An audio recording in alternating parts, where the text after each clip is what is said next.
नमस्कार दोस्तों, आप सभी का अपने YouTube channel online study exam में आपका स्वागत है। दोस्तों आज हम लोग दोस्तों इस वीडियो में जो है एडिटोरिया का जो 69 बीपीएससी का जो है जो 30 जो है सितंबर को एग्ज़ाम होने वाला इसका जो है सेट लेकर आए हैं। बहुत कम समय दोस्तों बचा हुआ है। चलिए दोस्तों आज के हम इस सेशन में जो सेट नंबर 3 को डिस्कस करेंगे। हमें उम्मीद है कि आपको यह सेट पसंद आएगा क्योंकि इसमें जो है नए पैटर्न के साथ 4 ऑप्शन के साथ दिया गया दोस्तों। तो चलिए हम आज के सेशन को शुरू करते हैं। गंगईकोंड चोलपुरम नामक नई राजधानी का निर्माण किस चोल शासक के द्वारा किया गया था? तो यह जो है राजेंद्र प्रथम के द्वारा जो है यह किया गया था। ऑप्शन नंबर 20 का सही उत्तर हो जाएगा। सूची 1 और सूची 2 के यहाँ पे मिलान करना है। पानीपत की लड़ाई कब हुआ था? तो 1526 में हुआ था। खानवा का युद्ध कब हुआ था? तो खानवा का युद्ध जो है 1527 में हुआ था। कब? 1527 में। और कनौज की लड़ाई जो है ये 1540 में हुआ था। तो सही उत्तर क्या हो जाएगा? तो ऑप्शन नंबर जो है 213 हो जाएगा। 213 ऑप्शन नंबर बी हो जाएगा। दिल्ली सल्तनत का वास्तविक संस्थापक कौन था? तो सही उत्तर देगा इल्तुतमिश। इल्तुतमिश जो था ये दिल्ली सल्तनत का वास्तविक संस्थापक था। निम्नलिखित में से कौन सा कथन बलबन के संदर्भ में सही नहीं है? तो बलबन के संबंध में कथन सही नहीं है तो सही उत्तर देगा ऑप्शन नंबर 4 उपयुक्त में से कोई नहीं। क्योंकि जो है बलबन ने रक्त अमलाओं की नीति अपनाई, बिल्कुल सही है। बलबन चालीसा दल का दमन किया था, भी सही है। और उन्हें ईरानी त्योहार नवरोज और दरबार में आरंभ करवाया था, भी सही है। तो उपयुक्त में से एक से अधिक उपयुक्त में से कोई नहीं होगा। तो ऑप्शन नंबर क्योंकि यहाँ पे सभी सही दिया गया है। चित्तौड़ पर किस शासक के समय अलाउद्दीन खिलजी ने आक्रमण किया था? तो सही उत्तर देगा राजा रतन सिंह के समय जो है राजा रतन सिंह के समय जो था अलाउद्दीन खिलजी ने जो चित्तौड़ पर आक्रमण किया था। ऑप्शन नंबर सी इसका सही उत्तर देगा। कब? तो 1303 में किया था। 1303 में। घारी कर यानी गृह पर लगाने वाला कर दिल्ली का प्रथम सुल्तान कौन था जो घारी कर लगाया था? तो घारी कर, चराई कर ये सभी जो है अलाउद्दीन खिलजी ने लगाया था। ऑप्शन नंबर सी हो जाएगा। दिल्ली सल्तनत के किस सुल्तान ने फलों की गुणवत्ता सुधारने हेतु उपाय किए थे? तो सही उत्तर देगा फिरोज शाह तुगलक ने। फिरोज शाह तुगलक जो थे सुल्तान थे जो फलों की गुणवत्ता को सुधारने के लिए उपाय किए थे। शेर शाह ने किस शासक को पराजित कर हजरत आला की उपाधि ग्रहण किया था? तो हजरत आला की उपाधि ग्रहण किया था। तो सही उत्तर देगा नुसरत शाह ने। ऑप्शन नंबर सी हो जाएगा नुसरत शाह। निम्न में से कौन सा एक सही सुमिलित नहीं है? तो यहाँ पे कौन सा एक सही सुमिलित नहीं है? तो ऑप्शन नंबर ए हो जाएगा। क्योंकि वित्त विभाग जो दीवाने अर्ज दिया गया है यहाँ पे गलत है। वित्त विभाग जो दीवाने अर्ज यहाँ पे गलत दिया गया है। दीवाने अर्ज जो है ये सैन्य विभाग होता था और कृषि विभाग जो है दीवाने अमीर को ही होता था। और जो है पंच पत्राचार विभाग जो है यह दीवाने ईसा होता था। तो यहाँ पे जो है ये यहाँ पे गलत दिया गया है। कश्मीर के किस शासक को कश्मीर का अकबर कहा जाता है? तो कश्मीर का अकबर जो है जैनुल आबादीन को कहते हैं। जैनुल आबादीन को। Option number C. निम्नलिखित में से दिल्ली सल्तनत के किस शासक ने सर्वप्रथम भारत में सैन्य विभाग दीवाने अर्ज की स्थापना किया था? तो यह स्थापना किया था किसने? तो सही उत्तर किया जाएगा ऑप्शन नंबर ए बलबन ने किया था दीवाने अर्ज की स्थापना। विजयनगर साम्राज्य के किस शासक ने चीन के सम्राट के पास अपना राजदूत भेजा था? तो चीन के सम्राट के पास अपना राजदूत भेजा था। तो सही उत्तर क्या हो जाएगा? ऑप्शन नंबर सी बुक्का प्रथम ने। देवराज द्वितीय को निम्न में से कौन सी उपाधि प्राप्त किया गया था? तो देवराज द्वितीय को निम्न में से कौन सी उपाधि प्राप्त थी? तो सही उत्तर क्या हो जाएगा? तो ऑप्शन नंबर 4 आने प्रयुक्त में से एक से अधिक हो जाएगा। क्योंकि जो है विजयनगर साम्राज्य के संस्थापक हरिहर बुक्का ने जो है 1936 में जो है इसकी स्थापना किया था। 1336 में जो इसकी स्थापना किया था। इस साम्राज्य में संगम वंशी शासक बुक्का प्रथम जो है यह 1356 से 77 तक जो है ईस्वी तक रहा था। और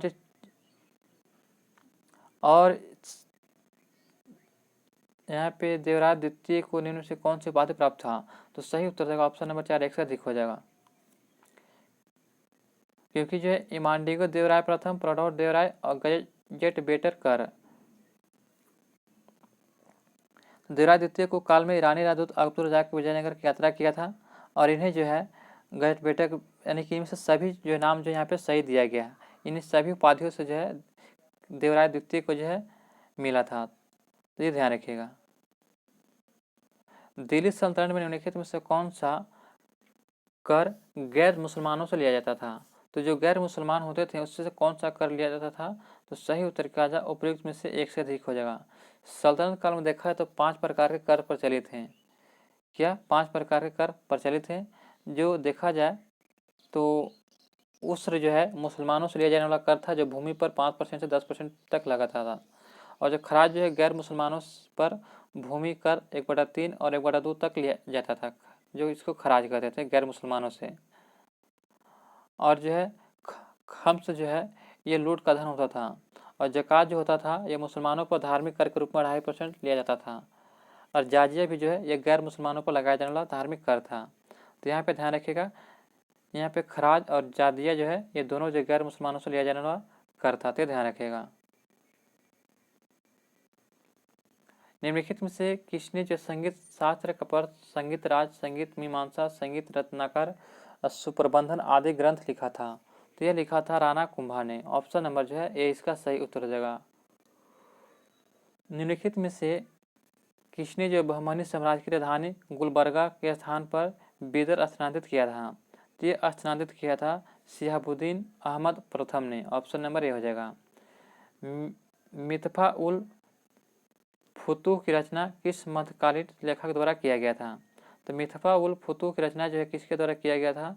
तो सही उत्तर होगा आमिर खुसरो के द्वारा। ऑप्शन नंबर सी हो जाएगा, आमिर खुसरो। बाबर ने अपनी आत्मकथा किस शासक को समकालीन भारत का सबसे शक्तिशाली राजा कहा था? तो भारत ने अपनी आत्मकथा में जो है बाबर नामा में किस शासक को समकालीन भारत का सबसे शक्तिशाली शासक कहा था? तो सही उत्तर क्या जाएगा 18 का ऑप्शन नंबर बी, कृष्णदेव राय को। अकबर के दरबार में आने वाला पहला अंग्रेज व्यक्ति निम्नलिखित में से कौन था? तो सही उत्तर हो जाएगा Rolf Hitch. Option number C हो जाएगा। यह 1583 में जो है यह भारत आया था। नेक्स्ट प्रश्न दिया गया है कि अकबर द्वारा मजहरनामा जो है नामा घोषणा पत्र किस वर्ष जारी किया था? तो अकबर द्वारा मजहरनामा घोषणा पत्र जो है यह 1579 में जारी किया था। Option number B. हुमायूं द्वारा लड़े गए निम्नलिखित युद्धों में सबसे बाद में कौन सा युद्ध लड़ा गया था? तो कनौज का युद्ध सबसे बाद में लड़ा गया था। कौन सा? कनौज का। तो ऑप्शन नंबर बी हो जाएगा। किस मुगल शासक का मकबरा भारत में स्थित नहीं है? तो बाबर और जहांगीर का मकबरा जो है यह भारत में स्थित नहीं है, तो ध्यान रखिएगा, बाबर और जो है जहांगीर। तो ऑप्शन नंबर जो देखा जाए तो बाबर का मकबरा जो काबुल में है और जहांगीर का मकबरा लाहौर में है। तो ऑप्शन नंबर 4 हो जाएगा, यह ध्यान रखिएगा।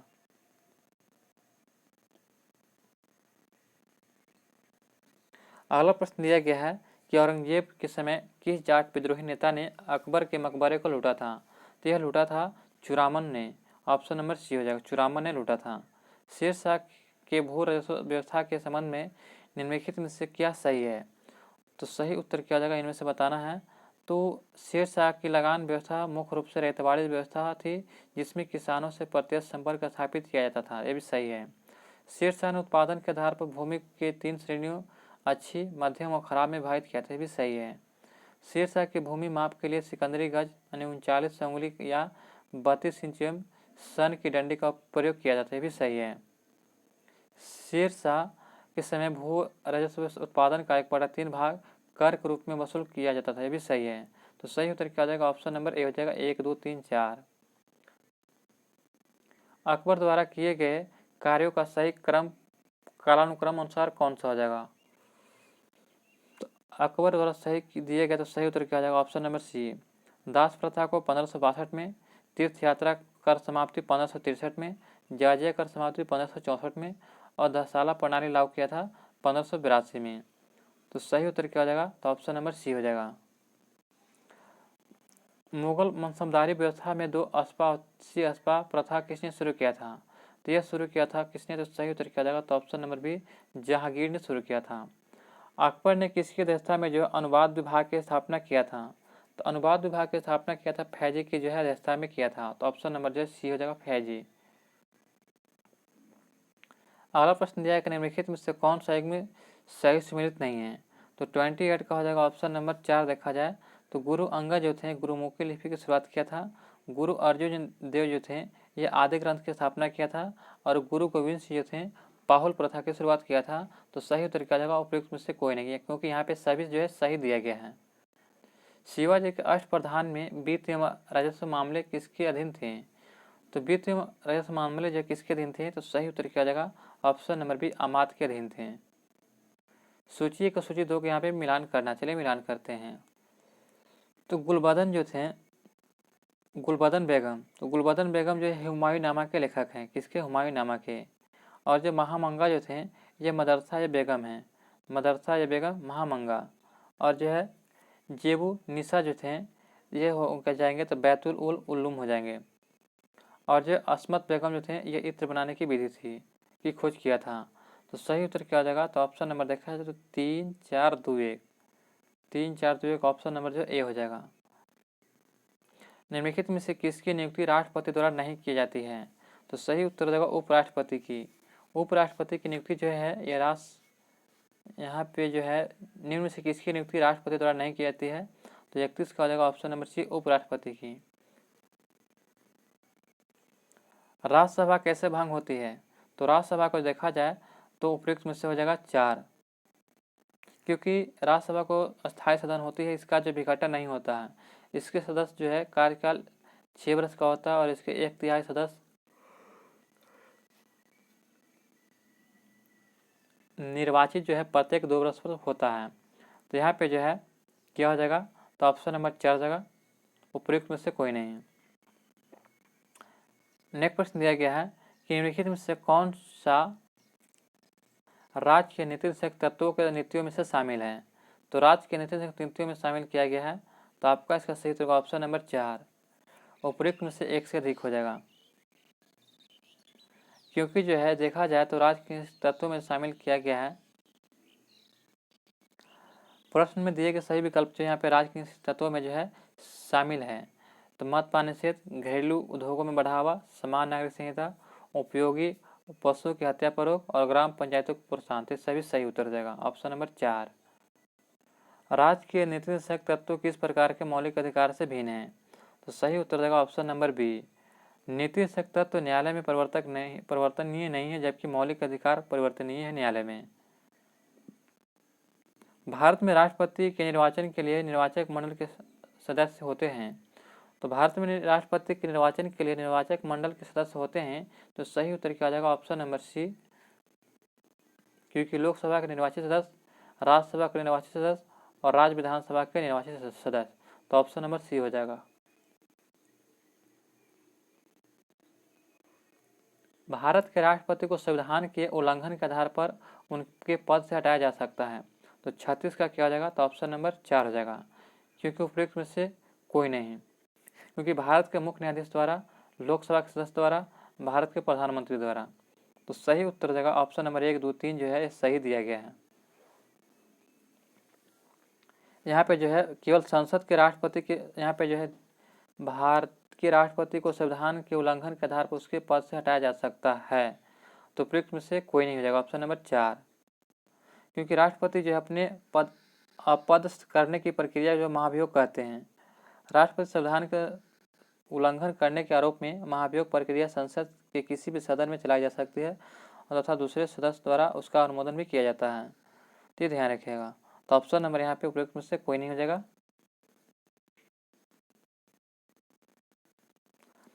नेक्स्ट प्रश्न दिया गया है कि भारत में द्विसदनीय संसद की व्यवस्था की गई है। द्विसदनात्मक व्यवस्था में संदर्भ में निम्न में से एक कौन सा तर्क सही है? तो सही उत्तर क्या जाएगा? ऑप्शन नंबर 4, उपयुक्त में से 1 से अधिक हो जाएगा, क्योंकि देखा जाए तो द्विसदनात्मक व्यवस्था के संदर्भ में प्रश्न में दिए गए हैं सभी तर्क क्या सही दिया गया है। तो ये ऑप्शन नंबर 4 इसका सही उत्तर देगा। राज्यसभा के संदर्भ में निम्नलिखित में से कौन सा कथन सत्य नहीं है? तो सही उत्तर देगा ऑप्शन नंबर सी, उपराष्ट्रपति की अनुपस्थिति में संसदीय कार्य मंत्री राज्यसभा की बैठक की अध्यक्षता करता है, यह सही नहीं है। लोकसभा की कार्यवाही के संचालन के लिए अध्यक्ष या स्पीकर का चुनाव किया जाता है। तो सही उत्तर देगा ऑप्शन नंबर 4, उपयुक्त में से कोई नहीं, क्योंकि लोकसभा के अपने सदस्य के अध्यक्ष एवं उपाध्यक्ष का चुनाव करती है। दोनों लोकसभा के कार्यकाल तक के सामान्यतः 5 वर्ष का होता है। और जो अध्यक्ष लोकसभा की अध्यक्षता का संचालन करता है और लोकसभा अध्यक्ष के पद की सूची वरीयता क्रम के राष्ट्रपति, उपराष्ट्रपति, प्रधानमंत्री के बाद चौथा स्थान पर प्राप्त होता है। और यह लोकसभा स्पीकर अध्यक्ष को जो है लगभग वही शक्ति प्राप्त होती है जो ब्रिटेन की हाउस ऑफ कॉमनवेल्थ के स्पीकर को होती है। तो ऑप्शन नंबर क्या आएगा? उपयुक्त में से कोई नहीं, ऑप्शन नंबर 4 हो जाएगा। लोकसभा स्पीकर अपने निर्णायक मत का प्रयोग करते समय केवल किसका प्रयोग करते हैं? तो किसी विषय पर पक्ष और विपक्ष के समान मत होने की स्थिति में। संसदीय कार्यवाही में स्थगन प्रस्ताव लाने का उद्देश्य क्या है? तो संसदीय कार्यवाही में स्थगन प्रस्तावित लाने का उद्देश्य क्या है? तो सही उत्तर क्या हो जाएगा? आपको इसका सही उत्तर देगा ऑप्शन नंबर ए, सार्वजनिक महत्व के निश्चित आवश्यक मुद्दे पर बहस करने हेतु। नेक्स्ट प्रश्न है कि भारत के उच्चतम न्यायालय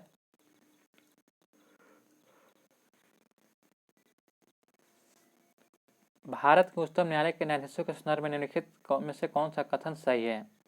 तो आपको यहाँ पे बताना है कौन सा कथन सही है। तो उपयुक्त में से एक से अधिक हो जाएगा, क्योंकि जो यहाँ पे देखा जाए तो भारत के उच्चतम न्यायालय के न्यायाधीशों के संदर्भ में सभी कथन यहाँ पे सही दिया गया है। क्या सभी कथन यहाँ पे सही दिया गया है? निम्नलिखित में से कौन सा उच्चतम न्यायालय के प्रारंभिक क्षेत्राधिकार के अंतर्गत आता है? तो ऑप्शन नंबर जो है यहाँ पे क्षेत्राधिकार के अंतर्गत आता है। तो भारत सरकार तथा एक या एक से अधिक राज्यों के बीच कोई विवाद, परस्पर दो या अधिक राज्यों के बीच विवाद, और जो संसद के किसी सदन अथवा राज्य विधानमंडल में चुनाव पर विवाद। ये 3 गलत है जबकि 1 और 2 सही दिया गया है। तो ऑप्शन नंबर क्या जाएगा? बी हो जाएगा। निम्न में से कौन सा विषय भारत के संविधान की समर्थित सूची में है? तो समर्थित सूची में जो 1 दिया गया, ऑप्शन नंबर सी। केंद्र राज्य संबंधों के संदर्भ में निम्नलिखित में से कौन सा एक कथन सत्य है? तो सही उत्तर क्या हो जाएगा? ऑप्शन नंबर जो 45 का हो जाएगा, ऑप्शन नंबर 4 हो जाएगा। उपयुक्त में से एक से अधिक हो जाएगा, क्योंकि जो है यहाँ पे जो है केंद्र राज्य के संदर्भ में कथन सभी कथन सत्य है। ऑप्शन नंबर 4 इसका सही उत्तर हो जाएगा। बैथोलिथ, डाइलोपोलिथ, फैल्कोलिथ निम्नलिखित में से किसका उदाहरण है? तो सभी जो है ज्वालामुखी के आंतरिक स्थल रूपों का उदाहरण है। तो ऑप्शन नंबर ए हो जाएगा। निम्नलिखित कथनों पर विचार करें। तो 47 का हो जाएगा। यहाँ पे बताना है कि समुद्री समीर रात में चलती है और स्थलीय समीर दिन में चलती है। तो सही उत्तर होगा कि समुद्री समीर जो दिन के समय स्थल भाग से समुद्र की ओर जल्द गर्म हो जाते हैं। दिन के समय जो है समुद्र समीर जो होता है कि दिन के समय स्थल भाग समुद्र की अपेक्षा जल्दी गर्म हो जाते हैं, जिससे स्थल भाग में निम्न वायुदाब क्षेत्र बनता है और जो वायु ऊपर उठती है जो समुद्र की आर्द्र तथा ठंडी हवा उस रिक्त स्थानों को भरने के लिए स्थल की ओर जाती है, जिससे समुद्री समीर कहते हैं। तो यहाँ पे क्या हो जाएगा? तो स्थल की ओर जाते हैं। तो सही उत्तर हो जाएगा ऑप्शन नंबर जो है यहाँ पे उपयुक्त में से जो है कोई नहीं, ऑप्शन नंबर जो है 4 हो जाएगा। और स्थल समीर के बारे में देखा जाए तो रात्रि के समय स्थिर इसके विपरीत होती है। इस समय समुद्री जो है भाग से निम्न दाब क्षेत्र बनता है और अतः हवा स्थल से समुद्र की ओर जाती है, जिससे स्थल समीर कहते हैं। तो ऑप्शन नंबर उपयुक्त में से कोई नहीं हो जाएगा। सारगैसो सागर कहाँ अवस्थित है? तो सारगैसो सागर जो है यह कहाँ पे स्थित है? तो उत्तरी अमेरिका के पूर्वी तट पर स्थित है। ऑप्शन नंबर क्या हो जाएगा? सी हो जाएगा। ग्रेट बियर एवं ग्रेट अस्लेव झील किस देश में स्थित है? तो 49 का हो जाएगा, ऑप्शन नंबर 1 कनाडा में स्थित है। निम्न में से कौन सही सुमेलित नहीं है? तो 50 का हो जाएगा, ऑप्शन नंबर जो है यहाँ पे 4 हो जाएगा, क्योंकि जो है यहाँ पे जो है गोबी मंगोलिया में है, तकला माकन कहाँ है? तो चीन में है, अटकामा कहाँ है? तो उत्तरी चिली में है। तो उपयुक्त में से यहाँ पे सभी क्या सही सुमेलित दिया गया है। निम्नलिखित में से कौन सा कथन सही है? तो दोस्तों यहाँ पे सही कथन बताना है। तो चलिए इसको देखते हैं। तो यहाँ पे दिया गया है कि इसका उपयुक्त में से एक से अधिक हो जाएगा, क्योंकि यहाँ पे जो है ऊपरी में उपयुक्त में से देखा तो यहाँ पे सभी कथन जो है देखते हैं तो सभी सही है दिया गया है कि क्योंकि रेपेटी असमानता ऊपरी मेटल एवं निचली मेटल के मध्य स्थित होता है। गुटेनबर्ग जो है असमानता निचली मेटल एवं बाह्य क्रोड के मध्य स्थित होता है। लेहमैन असमानता जो होता है बाह्य क्रोड एवं आंतरिक क्रोड के मध्य स्थित होता है। तो उपयुक्त में से एक से अधिक हो जाएगा, सभी सही है। पृथ्वी की क्रस्ट में पाए जाने वाले तत्वों के प्रतिशत मान के आधार पर घटते क्रम में सजाइए। तो यहाँ पे जो है इसका सही उत्तर क्या हो जाएगा, तो ऑक्सीजन जो यहाँ पे जो 46.8% है, यहाँ पे सिलिकॉन जो हो जाएगा 27.72% हो जाएगा, एल्युमिनियम जो है 8.13% है, और यहाँ पे लोहा जो है 5% है।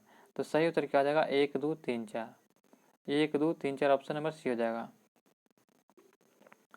पारिस्थितिकी तंत्रों के एक स्तर से दूसरे स्तर पर औसत ऊर्जा स्थानांतरण होता है क्या, तो इससे क्या कहते हैं, तो सही उत्तर हो जाएगा ऑप्शन नंबर ए 10%। एक लिंडरमैन वैज्ञानिक थे जिन्होंने जो है ये 10% ऊर्जा का नियम दिया था। तो ध्यान रखिएगा कि अगर कोई भी जीव अगर कितना भी खाता है तो उसका जो 10% ऊर्जा जो है दूसरे व्यक्ति में जाएगा। निम्नलिखित में से कौन ग्रीन हाउस गैस है, तो सही उत्तर होगा उपयुक्त में से एक से अधिक हो जाएगा, क्योंकि यहाँ पे जो कार्बन डाइऑक्साइड हो जाएगा, मीथेन हो जाएगा, क्लोरोफ्लोरोकार्बन हो जाएगा। तो यहाँ पे सभी हो जाएगा।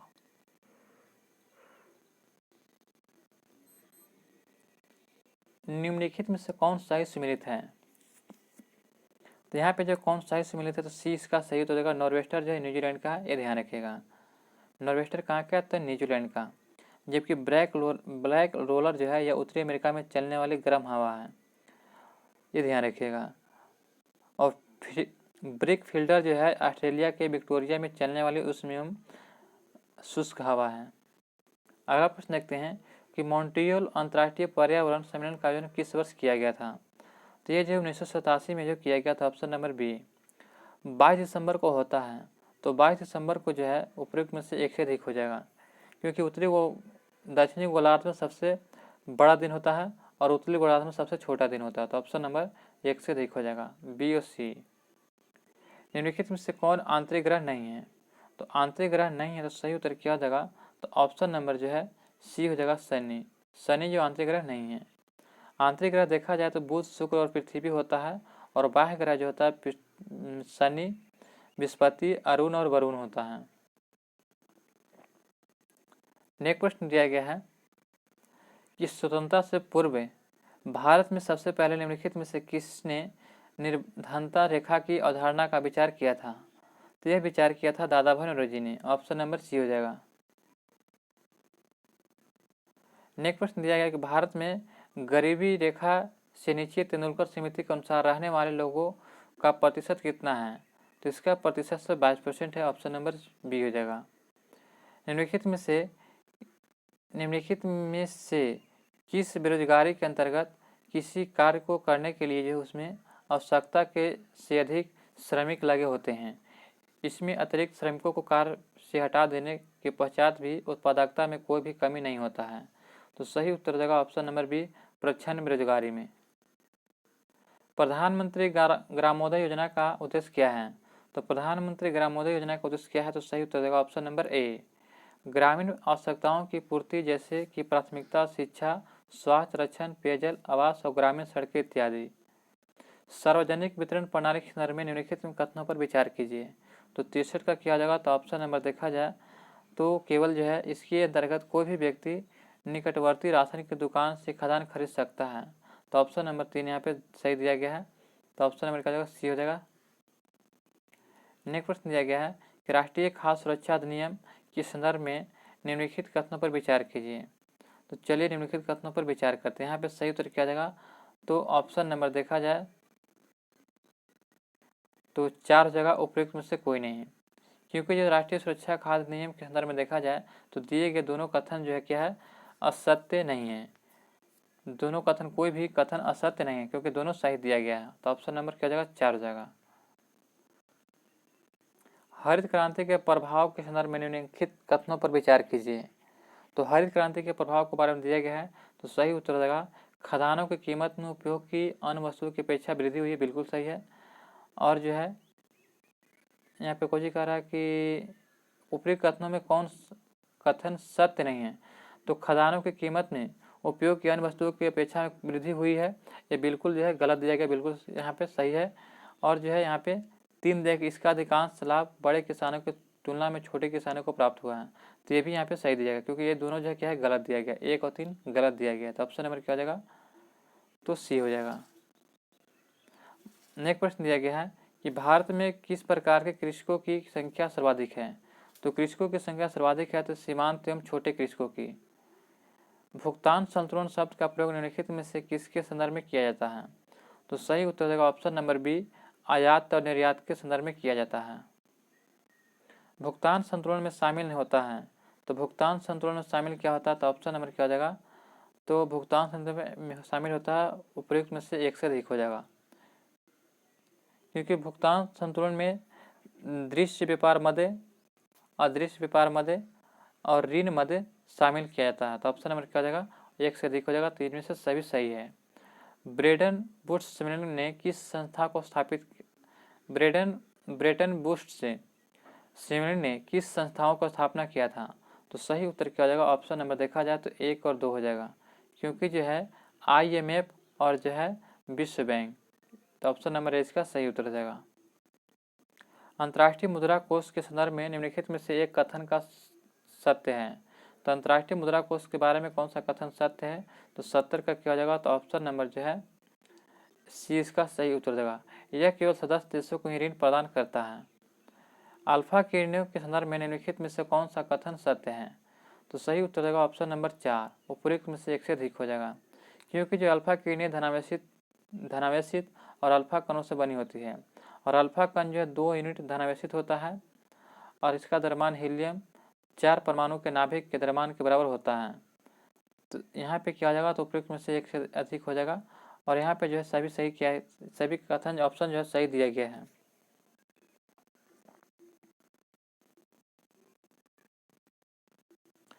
अगला प्रश्न देखते हैं दोस्तों,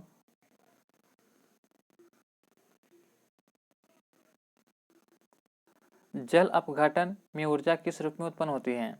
तो जल अपघटन में ऊर्जा जो होती है ऊष्मा के रूप में उत्पन्न होती है। ऑप्शन नंबर ए हो जाएगा। H2SO4 में S का उपचयांक क्या होगा। तो सही उत्तर देगा ऑप्शन नंबर ए हो जाएगा, +6 हो जाएगा। निम्नलिखित में से कौन कॉपर का अयस्क नहीं है। तो सही उत्तर देगा ऑप्शन नंबर जो है सी, कैल्सिटेराइड जो है कॉपर का अयस्क नहीं है। कैल्सिटेराइड जो है यह कॉपर का अयस्क नहीं है, यह जो टीन का अयस्क है, ध्यान रखिएगा।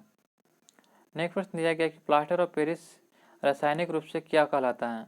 तो प्लास्टर ऑफ पेरिस जो है ये कैल्शियम सल्फेट और हेमीहाइड्रेट कहलाता है। तो ऑप्शन नंबर क्या जाएगा, सी। अगला प्रश्न दिया गया कि मिश्र धातु में किस पदार्थ के संयोग से निष्कलन इस्पात स्टेनलेस स्टील अनुचुंबकीय हो जाते हैं। तो सही उत्तर होगा 76 का ऑप्शन नंबर जो है बी हो जाएगा, निकेल। एथिलीन का उपयोग किस में किया जाता है। तो एथिलीन का उपयोग जो है किस में करते हैं, तो उपयुक्त में से एक से अधिक हो जाएगा, क्योंकि एथिलीन एल्कोहल को शांत सल्फ्यूरिक अम्ल के अधिक के साथ होता है। तो इसका उपयोग जो फलों को पकाने में, निश्चेतक के रूप में और पॉलीथीन बनाने में। तो उपयुक्त में से सभी सही दिया गया है। निम्नलिखित में से कौन सा बहुलक जैव निम्नीकरण, निम्नलिखित में से बताना कि कौन सा बहुलक जैव निम्नीकृत नहीं किया जा सकता है। तो सही उत्तर होगा PVC को नहीं किया जा सकता निम्नीकृत। अगला प्रश्न है कि निम्नलिखित में से कौन सा कथन सही है। तो 79 का हो जाएगा ऑप्शन नंबर 4, उपयुक्त में से कोई नहीं, क्योंकि जो है सोडियम बाइकार्बोनेट को बेकिंग सोडा के रूप में जाना जाता है। सोडियम कार्बोनेट को बेकिंग सोडा के रूप में, सोडियम कार्बोनेट को बेकिंग सोडा के रूप में जाना जाता है। तो यहाँ पे जो कथन बताना है कौन सही है, तो यहाँ पे जो ये गलत दिया गया है, क्योंकि जो है बेकिंग सोडा यानी खाने वाला सोडा जो होता है सोडियम बाइकार्बोनेट होता है, और सोडियम बाइकार्बोनेट को धोवा सोडा के नाम जानते हैं। तो ये भी गलत दिया गया है। सोडियम बाइकार्बोनेट को जो है खाने वाला सोडा कहते हैं, इसे धोने वाला नहीं। सिरका में फॉर्मिक अम्ल होता है, तो ये भी गलत है। उपयुक्त में से कोई भी सही नहीं है, क्योंकि सिरका में जो है फॉर्मिक अम्ल नहीं बल्कि एसिटिक अम्ल होता है। 1 बिलियन का पीएच मान 3 है, जब बिलियन का पीएच मान 6 तक परिवर्तित करना होता है तो क्या करेंगे। तो इसका आपका सही उत्तर क्या हो जाएगा, तो 80 का जो है ऑप्शन नंबर सी हो जाएगा, यानी कि 1000 गुना घट जाती है। ऑप्शन नंबर सी। नेक्स्ट प्रश्न दिया गया है कि अमोनिया सल्फेट का रासायनिक सूत्र क्या होता है। तो अमोनिया सल्फेट का रासायनिक सूत्र होता है NH4 का होल 2 SO4 होता है। Option number A. पारा का समान नाम क्या है। तो पारा का जो समान नाम हो जाएगा option number C, quicksilver. Next प्रश्न दिया कि निम्नलिखित में से कौन सा अवलोकन हमें यह निर्धारित करने में मदद करता है कि रासायनिक अभिक्रिया हुई है या नहीं। तो सही उत्तर हो जाएगा ऑप्शन नंबर 4, क्योंकि जो रंग का बदलना, स्थिति बदलना और गैस का उत्सर्जन, ये सभी हो जाएगा। कोयले और पेट्रोलियम के दहन से निम्नलिखित में से किसके ऑक्साइड का निर्माण होता है? तो सही उत्तर हो जाएगा ऑप्शन नंबर बी, N2 और S का, ऑप्शन नंबर बी हो जाएगा। टार्ट्रिक एसिड निम्नलिखित में से किसका एक घटक है? तो टार्ट्रिक एसिड जो है यह बेकिंग पाउडर का घटक है, ऑप्शन नंबर सी इसका सही उत्तर हो जाएगा। निम्नलिखित में से कौन सा एक असंतृप्त हाइड्रोकार्बन है? तो सही उत्तर हो जाएगा बेंजीन जो है यह असंतृप्त हाइड्रोकार्बन है, ऑप्शन नंबर ए हो जाएगा। कांच का सबसे महत्वपूर्ण घटक क्या है? तो कांच का सबसे महत्वपूर्ण घटक कौन सा हो जाएगा? तो सही उत्तर हो जाएगा option number C, silica. Silica जो है कांच का सबसे महत्वपूर्ण घटक है। पीवीसी का पूर्ण रूप क्या होता है? तो पीवीसी का पूर्ण रूप देखा जाए तो उपयुक्त में से कोई नहीं हो जाएगा, क्योंकि जो है इसका पूर्ण रूप पॉलीविनाइल क्लोराइड होता है, पॉलीविनाइल क्लोराइड, ऑप्शन नंबर क्या हो जाएगा 4, उपयुक्त में से कोई नहीं है। धोवन सोडा को हाइड्रोक्लोरिक अम्ल के साथ अभिक्रिया कराने पर कौन सी गैस निकलेगी? तो कार्बन डाइऑक्साइड गैस निकलती है, ऑप्शन नंबर ए इसका सही उत्तर हो जाएगा। दुर्लभ गैसें सामान्यतः रासायनिक रूप से अक्रिय होती है, क्योंकि तो सही उत्तर हो जाएगा ऑप्शन नंबर ए, उनका जो है इलेक्ट्रॉनिक विन्यास स्थिर रहता है, ऑप्शन नंबर ए इसका सही उत्तर हो जाएगा। नाइट्रोजन के किस ऑक्साइड को लाफिंग गैस के रूप में जाना जाता है? तो नाइट्रोजन के किस ऑक्साइड को लाफिंग गैस के रूप में जाना जाता है? तो सही उत्तर हो जाएगा ऑप्शन नंबर ए, N2O को जाना जाता है, ऑप्शन नंबर ए। नेक्स्ट प्रश्न दिया गया है कि आधुनिक आवर्त सारणी के पहले आवर्त और 7वें आवर्त समूहों में निम्नलिखित में से कौन सा गुण परमाणु क्रमांक में वृद्धि के साथ बढ़ता है? तो सही उत्तर हो जाएगा ऑप्शन नंबर ए, परमाणु का आकार इसमें बढ़ता है। अष्टक नियम का प्रतिपादन किसने किया था? तो न्यूलैंड्स ने जो अष्टक का नियम दिया था, ऑप्शन नंबर ए हो जाएगा। निम्नलिखित में से कौन सा धातु ऑक्साइड एक उभयधर्मी है? तो सही उत्तर हो जाएगा ऑप्शन नंबर जो है बी, ऑप्शन नंबर जो है 4 हो जाएगा, क्योंकि जो है यहाँ पे जो धातु ऑक्साइड अम्ल और क्षार दोनों से अभिक्रिया कर लवण और जल बनाते हैं उससे उभयधर्मी ऑक्साइड कहते हैं। तो यहाँ पे जो है आयरन ऑक्साइड, जिंक ऑक्साइड और एल्युमिनियम ऑक्साइड, यहाँ पे जो है तो अम्लीय प्रकृति, क्षारीय प्रकृति के, और जिंक ऑक्साइड, अल्युमिनियम ऑक्साइड, यहाँ पे जो दोनों जो है उभयधर्मी ऑक्साइड के होते हैं, तो एल्युमिनियम ऑक्साइड और जिंक ऑक्साइड। तो ऑप्शन नंबर क्या हो जाएगा? तो सी और जो बी हो जाएगा। नेक्स्ट प्रश्न देखते हैं कि किसी तत्व की परमाणु संख्या कैसे निर्धारित की जाती है? तो किसी तत्व की परमाणु संख्या जो होती है यह एक परमाणु में उपस्थित प्रोटॉनों की संख्या से निर्धारित की जाती है। नेक्स्ट प्रश्न दिया गया है कि निम्नलिखित में से सही कथन को चिन्हित करें। तो 96 का क्या हो जाएगा? तो ऑप्शन नंबर देखा है तो नेपाल से बिहार के 7 जिले साझा करते बिल्कुल सही है। झारखंड से बिहार के 8 जिले साझा करते ये भी सही है। तो सही उत्तर क्या हो जाएगा? ऑप्शन नंबर सी। नेक्स्ट प्रश्न दिया गया है कि निम्नलिखित में से कौन सा कथन सही नहीं है? तो 97 का हो जाएगा ऑप्शन नंबर सी, बिहार का उत्तर से दक्षिण की लंबाई 483 किलोमीटर है। यह निम्नलिखित में से कौन सा कथन सही नहीं है? तो सही उत्तर होगा ऑप्शन नंबर है सी हो जाएगा, बिहार का उत्तर से दक्षिण की लंबाई 483 किलोमीटर है। और बिहार को यह गलत दिया गया, क्योंकि जब बिहार के उत्तर से दक्षिण की लंबाई देखा जाए तो 345 किलोमीटर, ये ध्यान रखिएगा। अगला प्रश्न है कि निम्नलिखित में से कौन सी अक्षांश रेखा बिहार के सीमा क्षेत्र नहीं गुजरती है? तो बिहार का सीमा क्षेत्र से नहीं गुजरती, तो सही उत्तर होगा 98 का, ऑप्शन नंबर जो है सी हो जाएगा, क्योंकि जो 28 डिग्री 10 मिनट जो है ये उत्तरी अक्षांश रेखा जो है ये बिहार के सीमा क्षेत्र से नहीं गुजरता है। कोपेनहेग के अनुसार बिहार का उत्तरी भाग किस भौगोलिक क्षेत्र के अंतर्गत आता है? तो उत्तरी जो है बिहार जो है किस भौगोलिक क्षेत्र के अंतर्गत आता है? तो सही उत्तर किया जाएगा तो option number A, CWG, option number A हो जाएगा CWG। बिहार के निम्नलिखित भौगोलिक क्षेत्रों को उनके निर्माण के अनुसार प्राचीन से नवीनतम के क्रम से सजाइए। तो सही उत्तर हो जाएगा, सबसे पहले हो जाएगा खड़गपुर पहाड़ी, कैमूर की पहाड़ी, उसके बाद सोमेश्वर पहाड़ी, उसके बाद गंगा का मैदान। तो ऑप्शन नंबर जो है ए हो जाएगा। नेक्स्ट प्रश्न दिया गया है कि निम्नलिखित में से कौन सी नदी समूह उत्तर प्रदेश से बिहार में प्रवेश करती है? तो सही उत्तर देगा option number B, Ghaghara, Ganga और कर्मनाशा। बिहार में किस नदी का बहुउद्देशीय परियोजना निर्मित नहीं है? तो सही उत्तर देगा ऑप्शन नंबर सी, गंगा। ये गंगा जो है बिहार में जो है बहुउद्देशीय परियोजना निर्मित नहीं है। नागी एवं नकटी वन्य जीव अभयारण्य बिहार के किस जिले में स्थित है? तो नागी और नकटी जो है बिहार के जो किस जिले में स्थित है? तो सही उत्तर रहेगा जमुई जिले में, ऑप्शन नंबर बी। निम्नलिखित में से कौन सी मिट्टी बिहार में पाई जाती है? तो सही उत्तर रहेगा ऑप्शन नंबर 4, उपयुक्त में से एक से अधिक हो जाएगा। क्योंकि बिहार में देखा जाए तो तराई मिट्टी, बांगर मिट्टी, खादर मिट्टी, ये सभी जो है ताल मिट्टी, कंगारी मिट्टी, करेल मिट्टी और बलथर मिट्टी, ये सभी जो है पाई जाती हैं। एक से अधिक हो जाएगा। 2011 की जनगणना के अनुसार बिहार का लिंगानुपात कितना है? तो बिहार का लिंगानुपात देखा जाए तो 918 कितना है? 918, ध्यान रखिएगा, ऑप्शन नंबर जो है बी हो जाएगा 918। बिहार में निम्नलिखित में से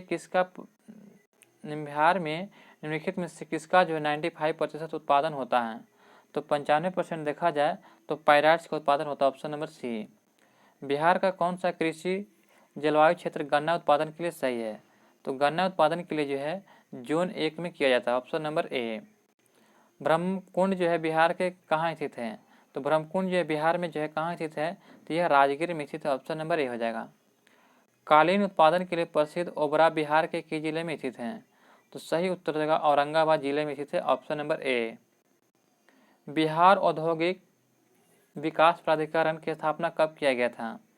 तो यह किया गया था, सही उत्तर क्या जाएगा, बिहार प्रौद्योगिकी जो है 1974 में स्थापना किया गया था। कब? 1974 में। तो ऑप्शन नंबर इनमें से कोई नहीं हो जाएगा। अक्टूबर 2022 में डेनमार्क के फाउंडेशन फॉर एनवायरमेंट एजुकेशन द्वारा भारत के किस राज्य या केंद्रशासित प्रदेश के 2 समुद्री तटों को ब्लू फ्लैग का प्रमाण प्रदान किया गया था? तो यह प्रदान किया गया था किसको? तो सही उत्तर रहेगा ऑप्शन नंबर जो बी, मालदीव को, सॉरी लक्षद्वीप को। अगला प्रश्न जाएगा दोस्तों कि हाल ही में प्रधानमंत्री नरेंद्र मोदी ने भारत के किस शहर में जो है महाकाल लोक गलियारा परियोजना के पहले चरण का उद्घाटन किया है? तो यह उद्घाटन कहाँ पे किया गया है? तो सही उत्तर क्या हो जाएगा? तो ऑप्शन नंबर हो जाएगा उज्जैन में। हर घर गंगा जल योजना के संबंध में निम्नलिखित में से कौन सा कथन सही नहीं है? तो सही उत्तर क्या हो जाएगा? ऑप्शन नंबर 4 जगह उपयुक्त में से कोई नहीं है, क्योंकि इसमें सभी जो है सही दिया गया है। ड्रोन के माध्यम से दवाई पहुंचाने के लिए भारत का पहला ड्रोन स्टेशन कहाँ स्थापित किया गया? तो यह स्थापित किया गया कहाँ पे? तो सही उत्तर क्या हो जाएगा? तो बेंगलोर में, सॉरी यहाँ पे जो आपका हो जाएगा हैदराबाद में।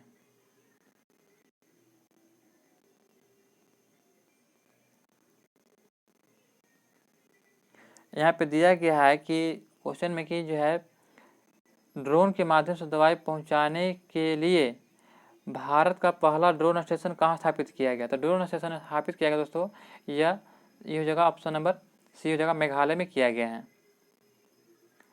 नवंबर 2022 में प्रधानमंत्री नरेंद्र मोदी ने किस शहर में स्टैच्यू ऑफ प्रोस्पेरिटी का अनावरण किया है? तो सही उत्तर रहेगा यह बेंगलोर में किया है, ऑप्शन नंबर बी, बेंगलोर में।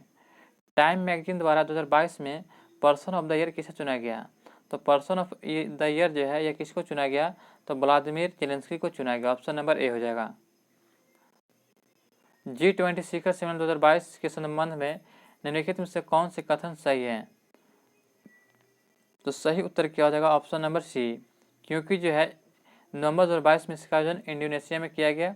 सम्मेलन का थीम देखा जाए तो यह जगह recover the together, recover the stronger था। और ब्रिटिश प्रधानमंत्री ऋषि सुनक ने UK India young professional scheme की शुरुआत किया। भारत का पहला जो निजी रूप से विकसित रॉकेट नवंबर 2022 में लॉन्च किया गया, जिसका नाम क्या है? तो सही उत्तर क्या हो जाएगा? तो ऑप्शन नंबर जो है इसका सही उत्तर क्या हो जाएगा? तो देखा जाए तो राइट आंसर हो जाएगा option number B, Vikram S.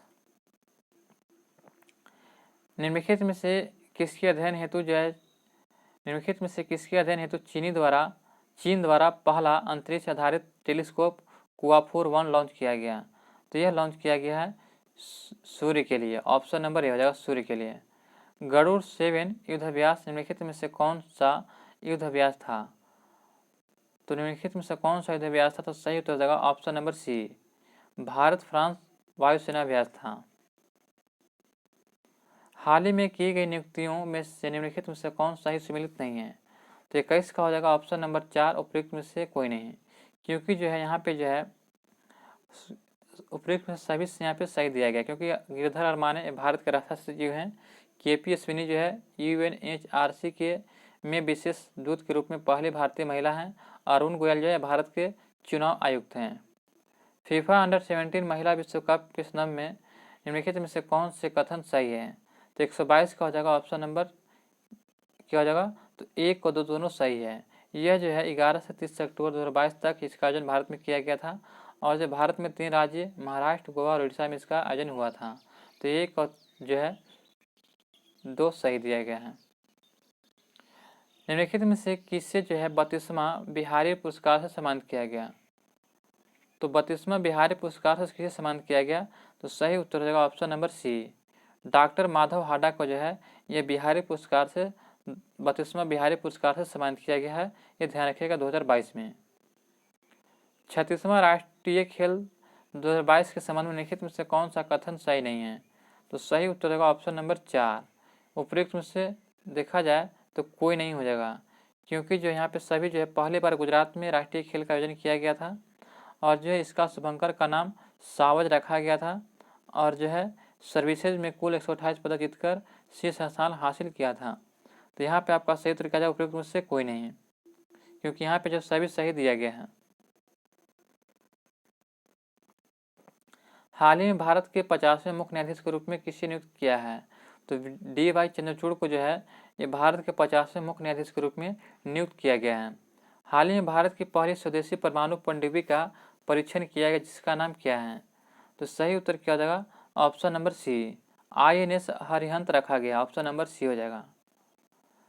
Professor kabaddi league season 9 के संबंध में निम्नलिखित में से कौन सा कथन सही है?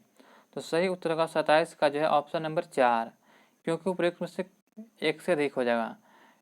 देखा जाए तो उपयुक्त में सभी कथन यहाँ पे सही दिया गया है। ये जयपुर पिंक पैंथर विजेता टीम रही। जयपुर पिंक पैंथर ने फाइनल में पुनेरी पल्टन को हराया, और सीजन के सबसे मूल्यवान खिलाड़ी अर्जुन देसवाल रहे हैं। दिसंबर 2022 में किस राज्य में भारत के पहले पैदल सेना संग्रहालय का उद्घाटन किया गया? तो यह उद्घाटन किया गया मध्य प्रदेश में। ऑप्शन नंबर बी हो जाएगा। अगला प्रश्न दिया गया दोस्तों कि हाल ही में किस राज्य सरकार ने वन डिस्ट्रिक्ट वन स्पोर्ट पहल की शुरुआत किया है? तो यह जो है उत्तर प्रदेश सरकार ने जो है वन डिस्ट्रिक्ट वन स्पोर्ट पहल जो है शुरुआत किया है उत्तर प्रदेश ने। हाल ही में बिहार का कौन सा जिला पूरी तरह से पेपरलेस घोषित किया गया है? तो पेपरलेस जो है ये सहरसा जिला ये पूरी तरह से घोषित किया गया पेपरलेस, ये ध्यान रखिएगा। हाल ही भारतीय ओलंपिक संघ की पहली महिला अध्यक्ष कौन बनी है? तो हाल ही में जो है ओलंपिक संघ की पहली महिला अध्यक्ष जो है PT उषा को बनाया गया। ऑप्शन नंबर ए हो जाएगा। हाल ही में किस देश को आसियान के 11वें सदस्य के रूप में स्वीकार करने की संवैधानिक मंजूरी मिला है? तो सही उत्तर हो जाएगा ऑप्शन नंबर सी, पूर्वी तिमोर को दिया गया है। नवंबर 2022 में किस राज्य में तीसरे राष्ट्रीय जनजातीय नृत्य महोत्सव 2022 का आयोजन किया गया? तो इसका आयोजन छत्तीसगढ़ में किया गया। ऑप्शन नंबर ए हो जाएगा। हाल ही में इटली की पहली महिला प्रधानमंत्री कौन बनी है? तो बी हो जाएगा, जॉर्जिया मेलोनी जो है ये इटली की पहली जो है महिला प्रधानमंत्री जॉर्जिया मेलोनी बनी है। हाल ही में प्रधानमंत्री नरेंद्र मोदी ने किस राज्य में मिशन लाइफ की शुरुआत किया है? तो मिशन लाइफ की शुरुआत जो है यह गुजरात राज्य में किया। ऑप्शन नंबर बी हो जाएगा। हाल ही में किससे जो है बुकर पुरस्कार 2022 से सम्मानित किया गया? तो 36 का क्या हो जाएगा? ऑप्शन नंबर सी हो जाएगा। शेहान करुणा तालिका को जो है हाल ही में बुकर पुरस्कार 2022 से सम्मानित किया गया है। हाल ही में बिहार के किस जिले में केंद्रीय गृह मंत्री अमित शाह ने लोकनायक जयप्रकाश नारायण की 14 फीट ऊंची प्रतिमा का अनावरण किया है? तो 37 का क्या हो जाएगा? तो ऑप्शन नंबर बी, सारण जिले में। अक्टूबर 2022 में जो है 19वीं इंटरपोल महासभा का आयोजन कहाँ किया गया है? तो सही उत्तर क्या जाएगा? ऑप्शन नंबर सी, भारत में किया गया है। निम्नलिखित में से किस राज्य सरकार द्वारा आसरा पेंशन योजना की शुरुआत किया गया है? तो सही उत्तर होगा तेलंगाना के द्वारा। ऑप्शन नंबर ए हो जाएगा तेलंगाना। हाल ही में जारी पब्लिक अफेयर्स इंडेक्स 2022 के संबंध में निम्नलिखित में से कौन सा कथन गलत है? तो सही उत्तर क्या हो जाएगा? तो उपयुक्त में से 4 जगह, उपयुक्त में से कोई नहीं है, क्योंकि जो है यहाँ पे सभी जो है कथन जो क्या दिया गया है, सही दिया गया है। नेक्स्ट प्रश्न दिया गया यहाँ से जो है मैथ का प्रश्न है, चलिए इसको आंसर मिला लेते हैं। 41 का आपका हो जाएगा ऑप्शन नंबर ए हो जाएगा। 42 का हो जाएगा ऑप्शन नंबर सी हो जाएगा। 43 का हो जाएगा तो ऑप्शन नंबर सी हो जाएगा। 44 के यहाँ पे जो ऑप्शन नंबर जो है 4 हो जाएगा, उपयुक्त में से कोई नहीं, क्योंकि जो इसका आंसर जो है 7 से आएगा। 45 देखते हैं, 45 का ऑप्शन नंबर ए हो जाएगा। 46 का ऑप्शन नंबर ए हो जाएगा। 47 ऑप्शन नंबर इसका राइट आंसर बी हो जाएगा। 48 का ऑप्शन नंबर सी हो जाएगा। 49 का ऑप्शन नंबर जो है बी हो जाएगा। और जो है 50 का यहाँ पे आंसर हो जाएगा ऑप्शन नंबर सी हो जाएगा। दोस्तों यहाँ पे जो है ये एरिटेरिया का जो है न्यू प्रैक्टिस सेट था, जो 4 ऑप्शन के वाला था, जो यहाँ पे अब सेट नंबर 3 समाप्त होता है। हमें उम्मीद है कि आपको ये सेट पसंद आया होगा। दोस्तों अभी तक हमारे चैनल पर नए हैं तो चैनल को सब्सक्राइब करना ना भूलिएगा, और वीडियो को लिंक को दोस्तों के साथ ग्रुप में जरूर शेयर कीजिएगा। मिलते हैं दोस्तों नेक्स्ट वीडियो में। जय हिंद, जय भारत।